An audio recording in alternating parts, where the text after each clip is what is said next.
तो दोस्तों आज हम मोस्ट वर्ल्ड की इस धमाकेदार मूवी को एक्सप्लेन करने वाले हैं। कहानी शुरू होती है गॉडजिला वर्सेस कॉन्ग की लड़ाई को 3 वर्ष हो चुके हैं। कॉन्ग अब होलो अर्थ पर जा चुका है, गॉडजिला सो रहा है। मोनार्क नाम की नई संस्था ने रिसर्च का होलो अर्थ में एक नया तरीका खोज लिया जिससे वो बहुत अच्छी रिसर्च कर रही है। इस दौरान होलो अर्थ में एक अजीब गड्ढा बनता है और वहां से बहुत ज्यादा सिग्नल बाहर आने लगते हैं। इन सिग्नलों से गॉडजिला जाग जाता है और अपने आप को सुपरचार्ज करने लगता है।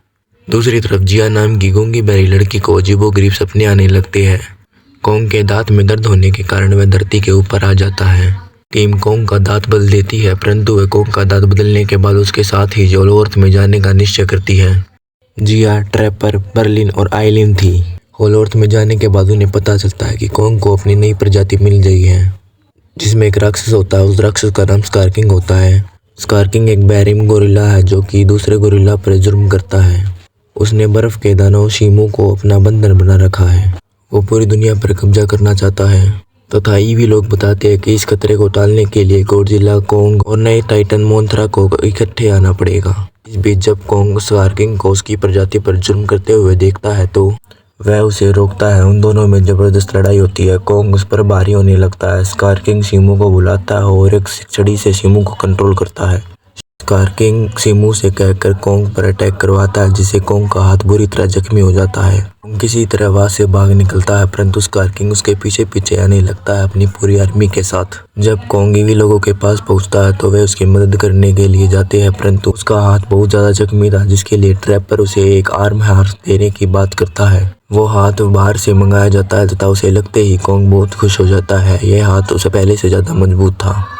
जिया कॉन्ग से मदद मांगती है और मोंथरा को जिंदा कर देती है। कॉन्ग धरती पर आकर गॉडजिला को ललकारता है। गॉडजिला उसकी ललकार को देखकर उसकी तरफ तेजी से बढ़ने लग जाता है। दोनों आकर लड़ने लग जाते हैं। तभी कॉन्ग गॉडजिला को होलो अर्थ में ले जाना चाहता था ताकि दोनों मॉन्स्टर को खत्म किया जा सके। गॉडजिला कॉन्ग पर भारी पड़ने लगता है। तभी मोनार्थ आ जाती है और मोनार्थ गॉडजिला को सब कुछ समझा देती है। तभी दोनों को मोनार्थ होलो अर्थ में भेज देती है। होलो अर्थ में ग्रेविटी कम होने की वजह से दोनों हवा में उड़ने लगते हैं। तभी वहां पर शीमू, गॉडजिला, स्कार और कॉन्ग में जबरदस्त लड़ाई होने लगती है, परंतु मोनार्थ उन्हें एक बीच पे भेज देती है।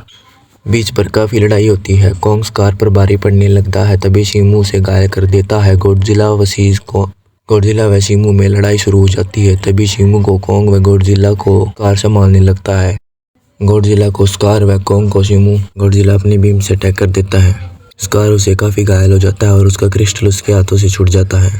उस क्रिस्टल को कॉन्ग तोड़ देता है। तभी शीमू आजाद हो जाता है। शीमू आजाद होते ही कॉन्ग स्कारकिंग को अपने लोहे के हाथ से ऊपर उठाता है तथा शीमू उस पर बर्फ बीम से हमला करता है जिससे स्कारकिंग वही जम जाता है। फिर कॉन्ग पागलों की तरह मारने लगता है जिससे स्कारकिंग की मृत्यु हो जाती है। कॉन्ग और शीमू होलो अर्थ में वापस चले जाते हैं। गॉडजिला सोने वापस चला जाता है। कॉन्ग अब अपनी प्रजाति का राजा था। उसने शीमू को आजाद कर दिया है। शीमू भी उसके साथ रहने लगा है। गॉडजिला गहरी नींद में चला जाता है। इसी के साथ कहानी खत्म हो जाती है।